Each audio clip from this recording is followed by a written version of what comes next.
fix it? I'm so curious, but I'm not going to ask you upon your request.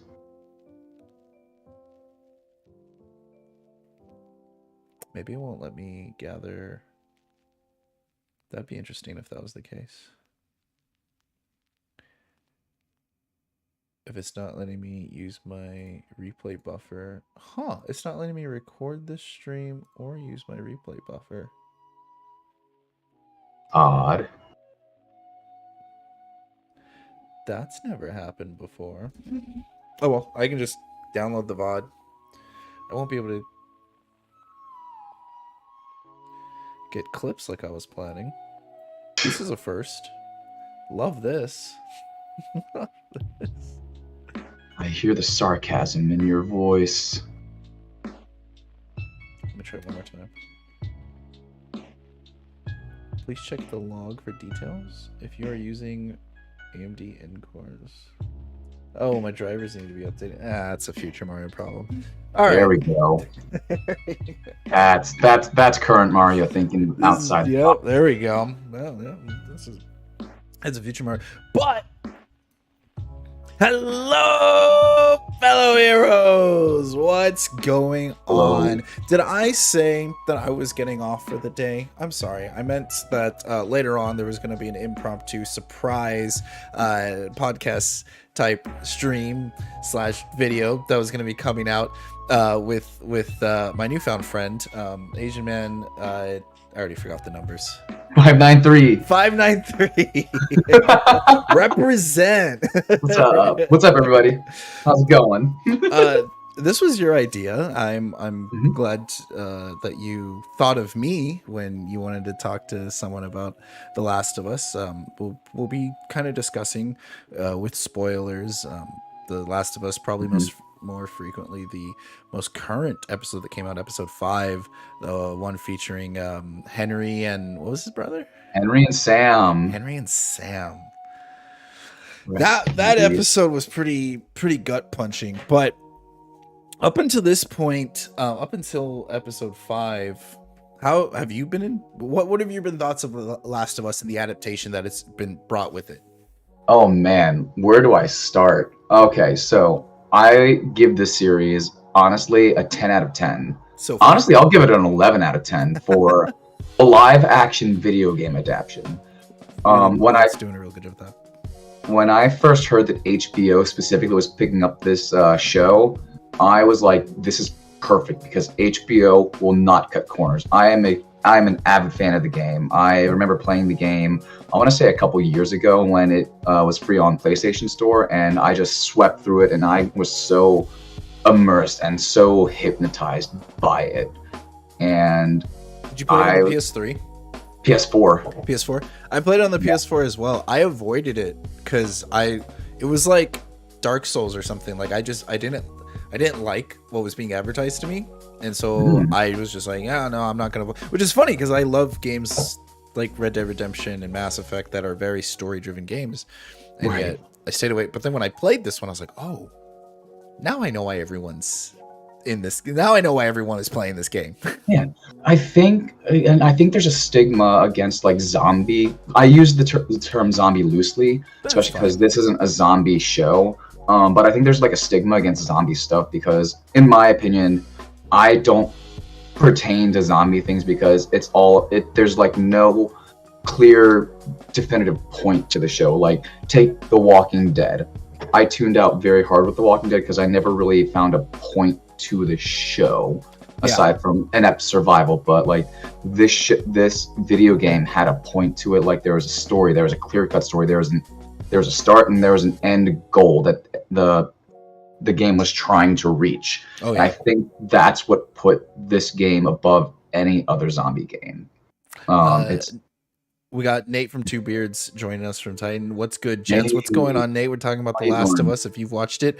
And you do bring up a fantastic point when it comes to like there's like a purpose being driven. There's a narrative that we see over and over again as these episodes come in, almost so much to the point where like the message that they're trying to send to us is becoming a little redundant, in the fact of like there is a protector and a protectee. There is like, what is the purpose to life? What is the, what are we trying to achieve through a world that we don't no longer get to live in?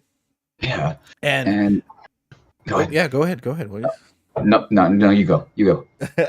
And I think like it gets done very early on in the first episode, where Joel loses his daughter, and he fails early on, and I think like the first 3 episodes, and I've kind of said this before, is the first episode is to gain our trust, to show us we do respect the source material. We are going about it the way that you would want us to go about it. The second episode was to show us like world building and they're bring in like the enemies that we're going to be facing, like the bad that's in this world, and the dangers that are happening, and that they're going to be changing things up.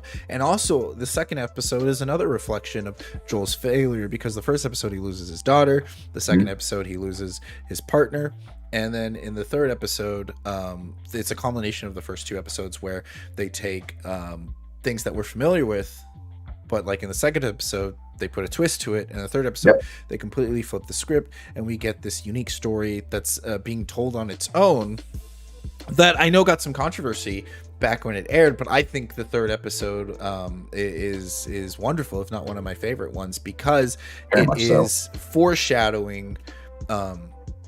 It's the first time it foreshadows what is going to happen between Joel and Ellie. And then and spoilers, but for those of you who know the game, wink, wink. I won't spoil anything from the game. I'll spoil things from the show, but I'm not. I say we avoid topics that happen future on in the game, so people who are watching the show can enjoy that much. But it foreshadows what's going on, and then in episode 4 is kind of just a continuation. Is like part 1 of episode 5. But episode 5 is, again, another foreshadowing of what's to come. So we start off with like Joel's failures, and now we're showing this is what Joel is going to become. And I think they do it very obviously, because there's this one person who is there, who is stronger, who is built to survive in this new type of world, and this other person who was better suited for the previous world before the apocalypse happened. And and they keep mirroring these characters to us. And jumping off that, even like from a script perspective, going back to even episode 3, and this is why you have the creators of the game in the room with you. Having Neil Druckmann involved, it was the smartest thing that HBO could do.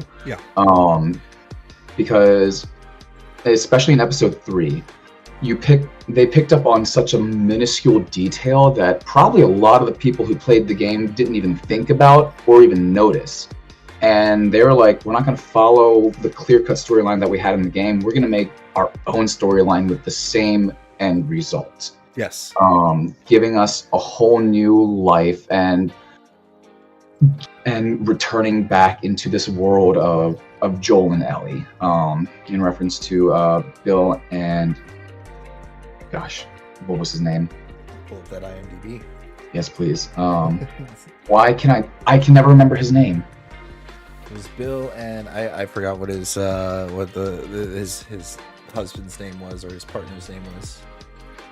But those two, and bringing it back to like, because in the game we never meet. Well, we do meet his husband or his boyfriend or whatever, and it's he's already killed himself. And like the whole time you're with Bill in the game, you are like, what's it called? You're just kind of listening to him. He's kind of reminiscing, or he's complaining. And the other gentleman, which I'm pulling it up right now, what's his name?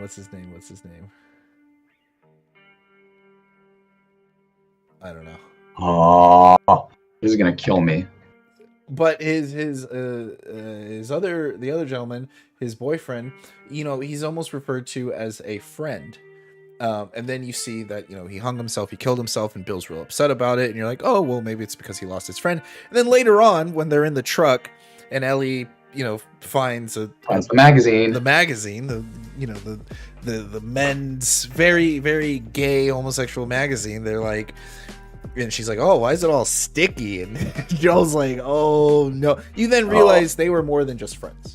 Right. And they were partners in many more ways than one. Oh yeah, but it's something that, like you said, is just kind of touched on and can be easily missed, and there's reasons for that, because in a game we're rushing to get to the game. We're like, okay, unless you're playing Metal Gear Solid, you're sitting through 2 hours worth of cutscenes. You're rushing. You get the cutscene as a little reward, as a little treat. This is what's going on, but here's some gameplay. And something, even in the first episode where they extended this, was whenever they get into the truck and they're first leaving, and they're doing some twist for the people who played the games. They changed some stuff. The house is on fire and the people are stranded on the side of the road. But what was his daughter's name? Sarah.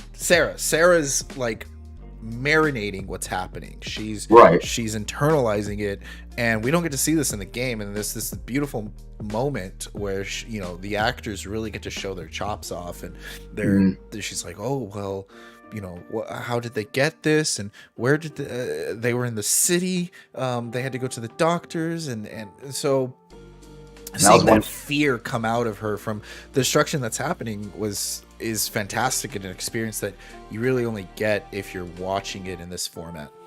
And that's another really thing about going back to this really, really smart script building, especially with the first episode, where they built on the life of Joel and Ellie. Like in the game, the prologue it starts off with the apocalypse and everything going crazy. But in this TV show, they were like, all right, let's not just jump straight into crazy. Let's build these relationships between daughter, father, brother, neighbors even, and all the foreshadowing that happens that saves both Joel and Sarah was so smart. Yeah. And it was so fun to watch that, to listen to read up on those theories, because I was like, how the cordyceps started. I was like, oh wow, I never really thought about that. Yeah. They all made a canon with the second episode, and that researcher being like, it all started in this flower factory. I was like, oh, this explains so much, actually. And I'm sorry to interrupt, but like you bring up something so fantastic, and you keep talking about the script and the script writing, and they really took their time when it came to making this. It wasn't just like thrown together, almost like how some of the Star Wars films feel like, but it was. But it was carefully planned, and the way that the disease formulates and how it's like it was through bread, and I was definitely watching. You can go watch Ryan Airy from Screen Crush. He delves into this way deeper, but they talk about how, I don't know what it's called, if it's like a B plot or something like that, but kind of something behind the scenes that that can be easily missed is, because the fungus grew through bread, and Joel talks about this, I think, on the 4th episode.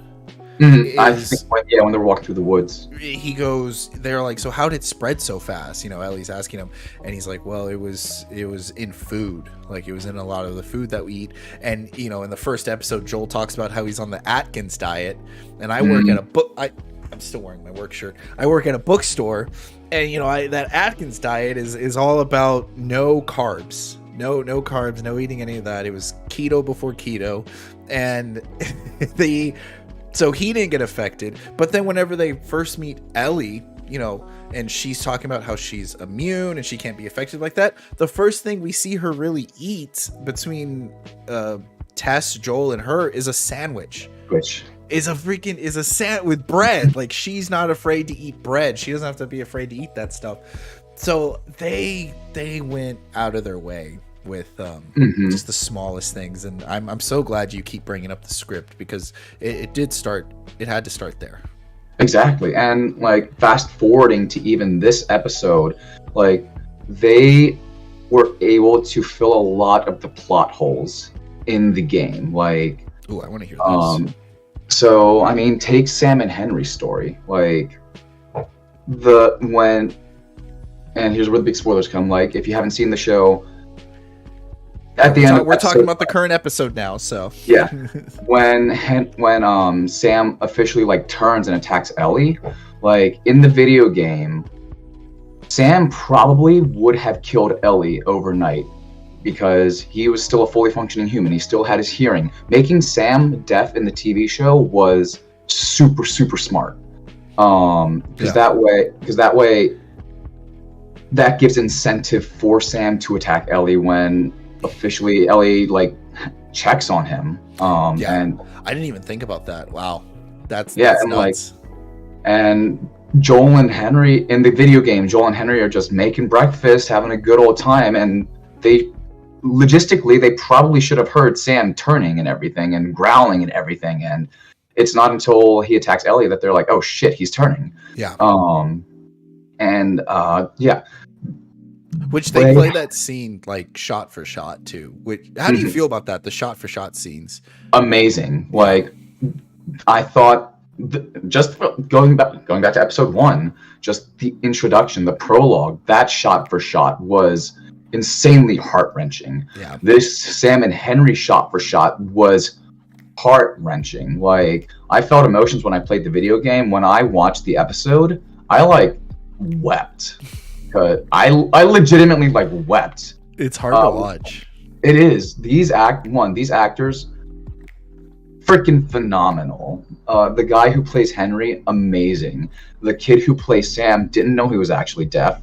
I didn't know that awesome. either. That was nice to learn that he was doing that. How'd you feel about because now that we're talking about like episode 5, and I guess we can like I was saying before, episode 4 is just kind of like part 1 for episode 5.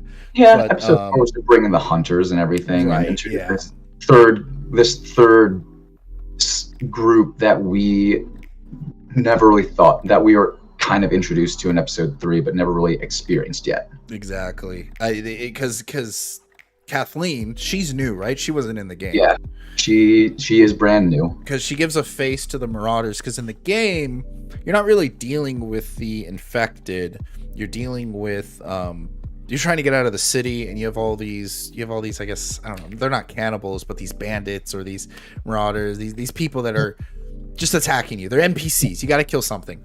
Exactly. They're humans that just went down the wrong path. Yeah, that are very challenging to kill. Shows the dark side, and what these 2 episodes do is they start to garner the trust between Ellie and Joel, which I really enjoyed seeing, and how their relationship has grown over time. How, you know, I that line that she says where she's like, that's just his normal voice, he just sounds like an asshole, and then, you know, he talks again, and I couldn't help but chuckle. But they, you know, they're growing close to one another, but Kathleen put a face to the enemies and gave them a story. But also what I really like seeing is, you know, this is kind of like throughout history as well, is whenever people are being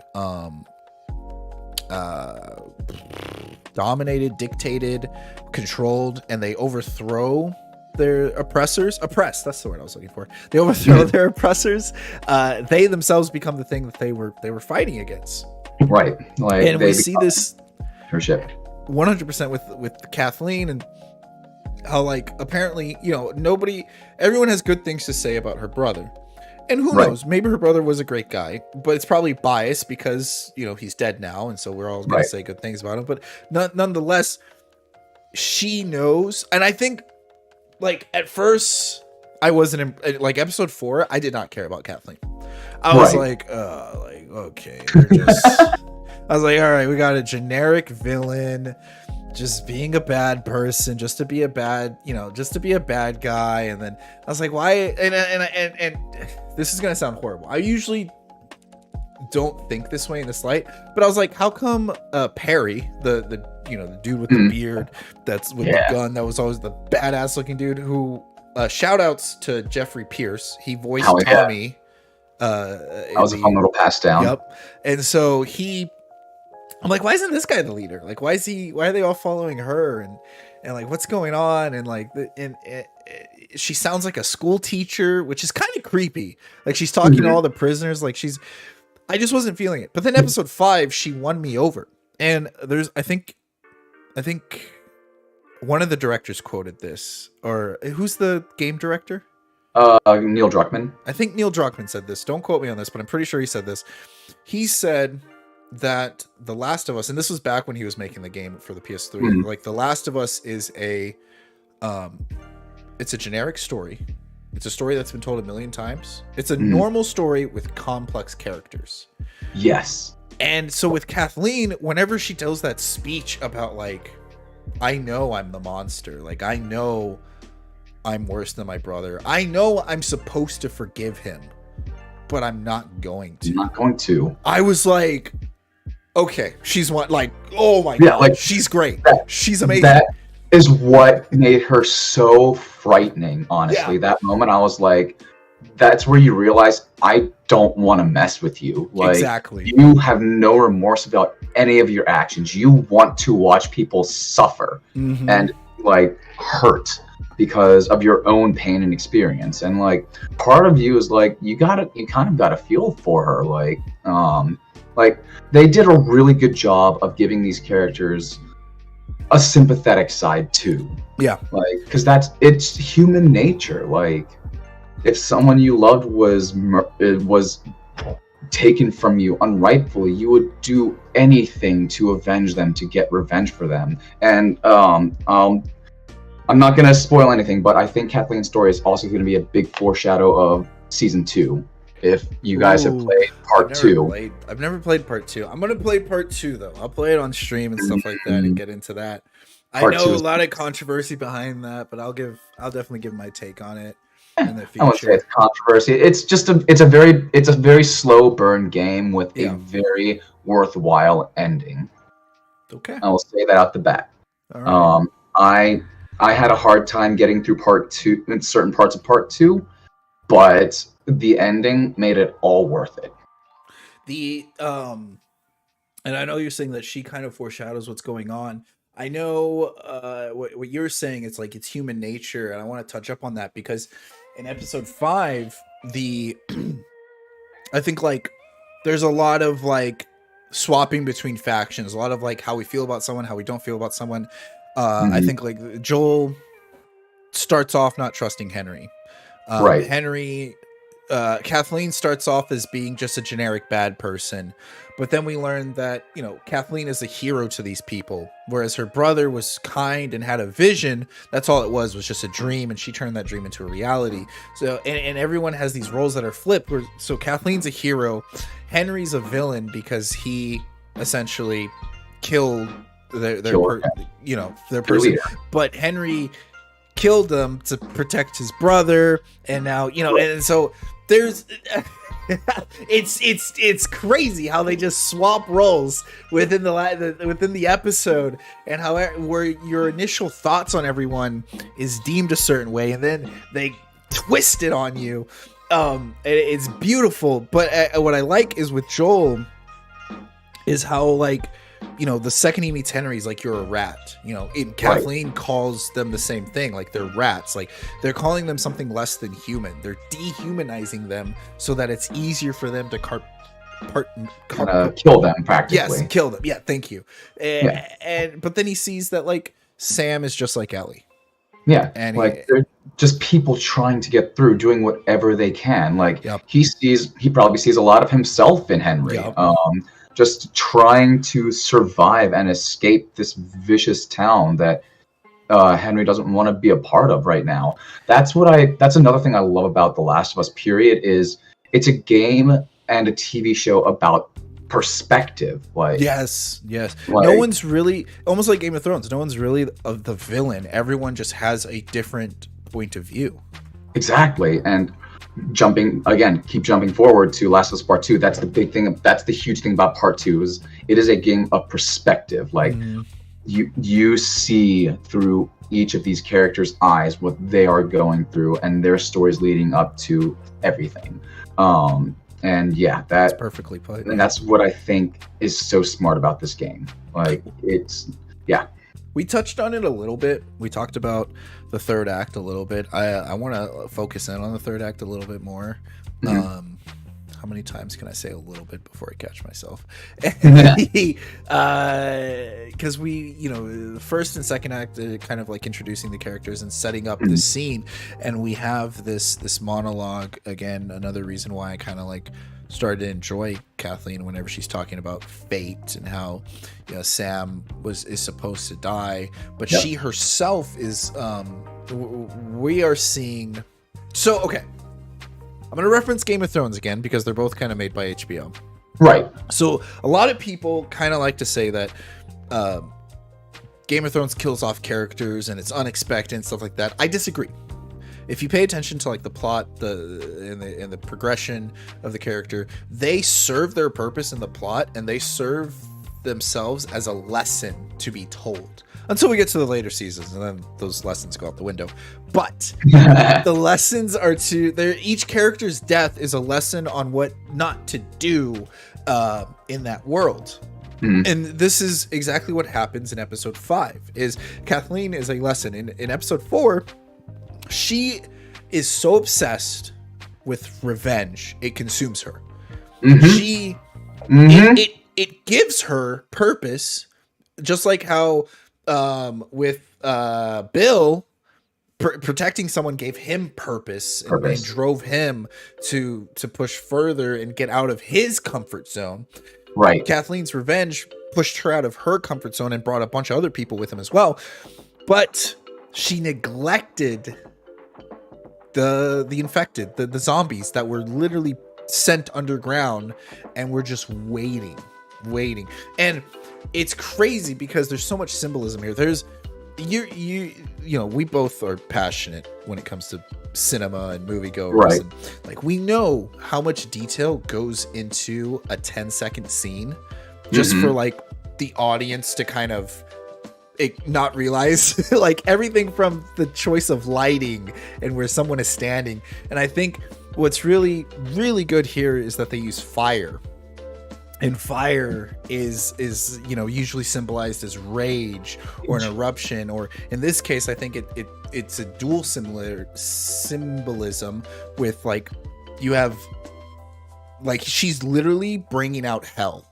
She's opened the gates to hell. Oh my god, I didn't think about it like that. And so now all the zombies are coming out, and this is like all her sins just finally like pouring catching out. Up to her. Yeah. It's so damn. It's so well done. Like I'm like, there's no way they didn't do that on purpose. There's no way. So I think that was really cool. I also was really creepy was when Ellie jumps in the car for safety, and it's a kid that like that one clicker. Yeah. Because I think up until this point, like episode 4, Joel was real upset that Ellie had to like stab someone, had to hurt someone, and Joel doesn't want to give Ellie a gun.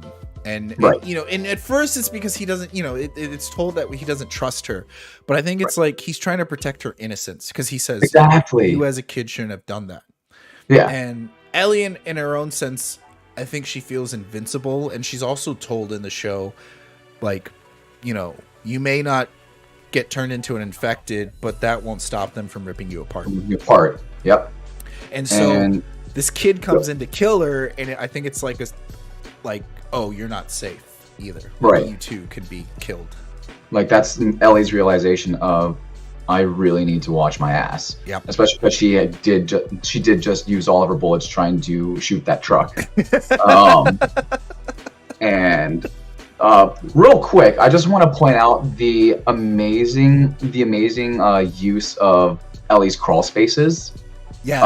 I think especially in episode 3, I think it was episode 4, when I really felt like I was playing that part of the game. I was like, oh damn, they have that one, they have the hunter scene, they have the crawl spaces. I was like, I should just press X right here. do Um, a good job bringing that stuff back. And It's the little details go a long way. exactly.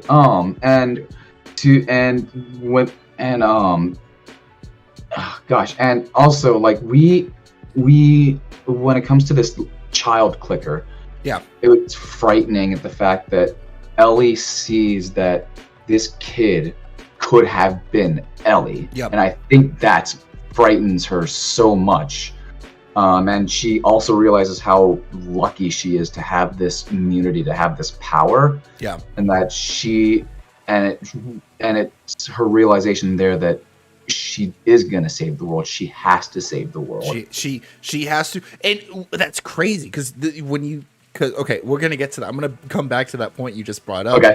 Because that's so crazy you said that. And so then Kathleen, she corners Henry and Sam, Yep. and she's made it her mission that she's gonna kill these kids. Not just kill them, torture Henry. Yeah. with killing Sam first and watching That's Henry right. suffer. Like she is out She to wants- make him suffer. Just how she suffered. She wants to project that pain onto him. I forgot about that. That's right. And the irony comes in, she gets killed by a kid. Yep. Which then we later, when you're talking about Ellie wants to save the world, Ellie thinks she's kind of like the chosen one in some sense. And this is new. This wasn't in the game, and I think this was fantastic that they added this to the game. She tries to save Sam. Yeah. And all throughout her, and even with that heroic action, like she couldn't save. Yeah. She couldn't save him. And honestly, that was heartbreaking when Ellie tried to give him Sam her blood. I was like, oh, Ellie, you poor girl. I forgot what had happened in the game. It's been years since I played the game, so I thought that she was gonna save him. I genuinely I fell for it, and then oh my gosh, and I was like, did that happen in the game? And oh jeez, and then we get and then Ellie gets attacked by Sam, and then in the game, Sam never tells Ellie. No, like they just accept it, and but he does end up attacking Ellie. Yes. Yeah. And they do end up having the same conversation that they had on the notepads with the game, except they just speak to each other. Right, because she says, "I'm scared of being alone," and I think that I don't know how much I want to exaggerate this, but I think that just ties back to her origin story, which I'm not going to talk about because they haven't really said anything in the episode. I think we're going to touch on it here in episode 6. Game, you know what's about to happen. Yeah. She talks about it a little bit on episode 3. 2. She talked about it a little bit, but then they didn't discuss. So we're not going to go into that. But I think that's what she means is she's afraid of being alone, and we're going to do that. And I like what I like this series has done so far is there's a lot of setup. So they might say something in a previous episode, and they'll touch on it the next episode or the episode after, and you even if you forget what they said, it feels like it's all still connected and it's all still one. It's all familiar, and it's all congruent. It's all back to back. Like, God. Well, yeah, no, and then episode 5 was heartbreaking. I'm so happy that we sat here and talked about this. I know a lot of it was us giving our overall experience of the series, but we'll be talking about for the rest of the series. We'll talk about the next episode, episode 6 when it comes out. When do they come out? When's that? Sundays. So we'll be. I'll talk to you. We'll see if we can do it a bit earlier, maybe even on Sunday. If you're down. Oh, we'll see. 9 p.m. This show's at 9 p.m. We'll see. Yeah, we'll see. Maybe Monday morning, or Monday or something. Yeah, or Monday. That works. We'll try to do something around that. But no, I'm happy to have someone to talk to about this. Oh yeah, I'm happy we're gonna do this. So, and also, is there anything else you want to say before we the bloater? I need to talk about the bloater. Yes, let's talk about that. I was so happy. I saw it. I remember seeing it in the trailers, and I was like, no friggin' way they're gonna do this. And when he just pummeled right out of the ground, you knew he was here to just kill. And I like you can ask my roommate, like I like jumped out of excitement when I saw the bloater. And one little detail that I did notice that hopefully a lot of other people did notice too, but when he killed Pierce, Yeah. I have died to the bloater so many times. Oh boy. And when I saw the bloater kill Pierce, I saw him reach for his head and rip his jaw in half, and I was like, they did it. They freaking did that. I was so happy. It's, again, going back, it's the little minuscule details that make the game players so happy. Yeah. And continuing on about the script writing, also, this episode 5 was able to cram in, I want to say, about 3 hours of gameplay into 1 hour. Yeah. And I was amazed because I expected Sam and Henry's storyline to be like 2 episodes, which kind of worried me because I was like, all right, they only have like what, 2 or 3 or 4 more episodes left. How are they going to fit the whole story into 1 season? Yeah. But once they got to like the sniper portion, and I was like, okay, they honestly they didn't like skip a lot, but they condensed a lot to make it make sense. Even when Sam and Henry were about to abandon Joel and Ellie, I was like, oh wow, they even were able to put that in. I know in the game they Sam and Henry do abandon Joel and Ellie for a little bit, and I was like, ooh, that's gonna be interesting to see.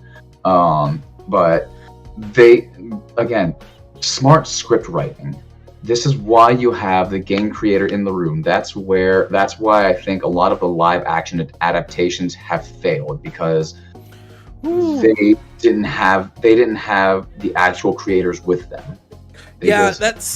I think, like, I don't know. It's a weird subject, right? Like, do you make a 1-to-1? Here's the thing.